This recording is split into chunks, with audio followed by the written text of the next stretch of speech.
अब हुआ ऐसा तो प्रण कठिन पिता का देख देख वो सीता दिल में घबराती है।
अब राम बढ़ते जा रहे हैं, सीता जी लगी हैं मनाने में। रण कठिन पिता का देख देख सीता दिल में घबराती है। जयमाला घर में लिए हुए, जयमाला घर में लिए हुए देवी देवता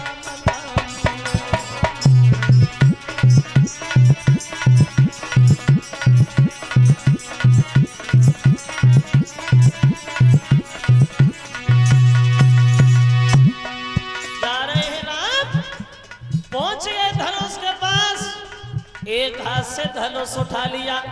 धनुष उठाते तो सबने देखा, लेकिन टूटा तो किसी ने नहीं देख पाया। फिर पता नहीं कब झुका धनुष, आवाज आई कानों में, भूमि पे कभी टूट पड़े, भूमि पे कभी टूट पड़े, भर गई और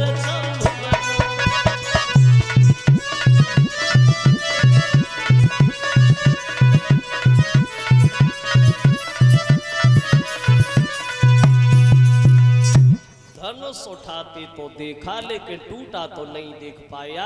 आवाज सुनाई पड़ी, जमीन पे गिर गया। और जब धनुष जमीन पे गिर गया तो जनकपुर की लड़कियां बोली, अब तो टूट गया, अब क्या देख रही हैं, जयमाला डाल दो। अब सीता जी जयमाला डालवे को आगे बढ़ी, लेकिन गर्दन तक पहुंच ही नहीं पा रही, उचक उचक के रह जाते। उम्र में अंतर था। जब राम ने धनुष तोड़ा था तब राम की उम्र थी 14.5 साल और सीता की उम्र थी मात्र 6.5 साल। जब गर्दन तक नहीं पहुंच पाई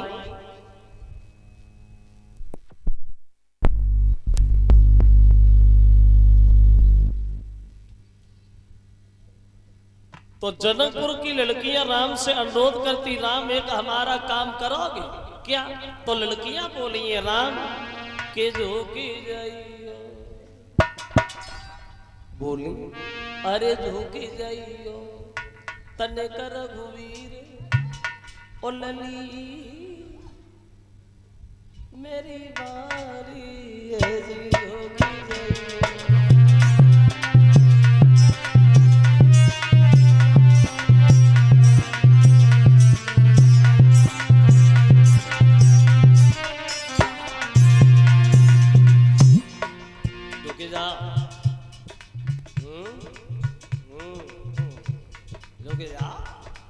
तो राम ने मन में सोचा, भैया मजबूरी है तो झुकना भी जरूरी है। राम ने सोचा चलो झुके चल रहे, हमारा क्या बिगड़ रहा है। अब राम झुकवे को तैयार हुए तो लक्ष्मण खड़े हो गए और कहने लगे, भैया झुक रहे हो ससुराल शुभ हो जाएगी सामने, वो भी पहली बार। अगर आज झुक गए जिंदगी भर झुके ही रहोगे, झुकना नहीं भैया। राम नहीं झुके, लक्ष्मण कहने लगे तो लड़कियां कहने लगी है राम झुकना पड़ेगा तुमको, झुकना पड़ेगा,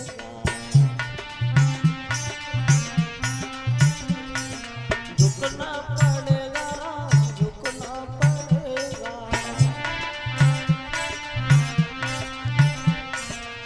वे जोगी रहियो लला रघुवीर, लली मेरी बात।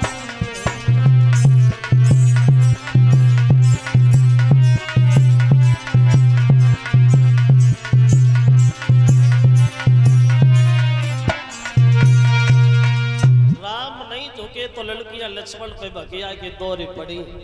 जयमाला कब की पहन गई होती, अकेले तुम नहीं पहनने दे रहे। लक्ष्मण बोले हमसे कहो हम पहनवाए, बोले पहनवाना, मुंह की तरफ देख रहे हैं। और लक्ष्मण ने सबको सुना के कहा भैया ने कितना बड़ा काम कर दिया, भैया ने धनुष तोड़ दिया, हमने अपने बड़े भैया के पैर भी नहीं छुए। अब लक्ष्मण ने राम के पैर छुए, राम ने झुक कर के आशीर्वाद दिया। सीता जी को मौका मिल गया, भाग करके जयमाला डाल दी वहां। और इधर जनक जो है वो दशरथ को खबर भेजते हैं कि दशरथ बारात लेकर के आ जाए, राम की शादी होनी। अब राम की बारात सज धज के अयोध्या से जब जनकपुर में गई है तो जनकपुर में जाकर के 74 दिन जाकर रुकी है। कितने दिन रुकी? 74 दिन। आजकल जैसी दशा ना अति पहले बारात में पहुंची ना पायता से पहले फिर भज रही घरों को, नाश्ता से भी कोई वास्ता नहीं। पहले हर आदमी के पास टाइम था, अब किसी के पास टाइम नहीं है।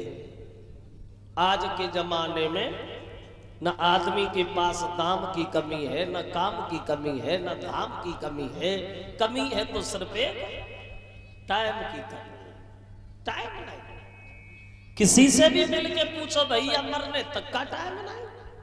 और सोचो क्या मरने के लिए टाइम निकालना पड़ता है? वो तो खुद ही निकले आता है। करे तो जल्दी, चले तो जल्दी, खाए तो जल्दी, परे तो जल्दी, सोए तो जल्दी, जाए तो जल्दी। टाइम ही नहीं, टाइम नहीं। और अब तो बारातों की दशा बिल्कुल बगड़ गई।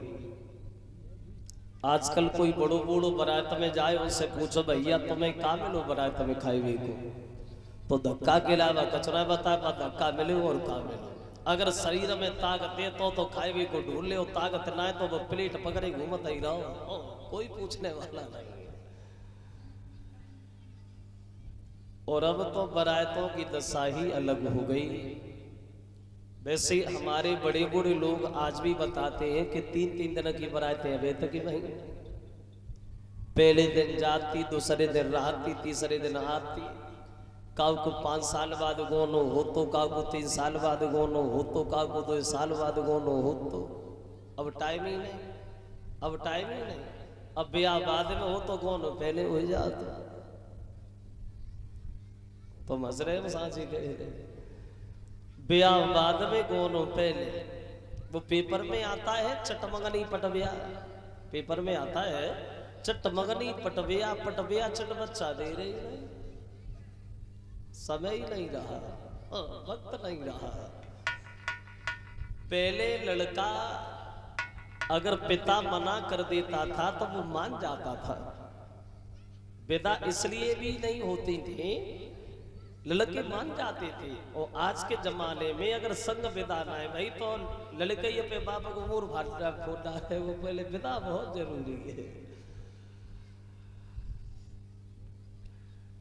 और भैया अब तो दशा बदलती जा रही है। और जब तक आईना के ब्याह में शराब पी के जूता ना चले तो बरात ही काई के।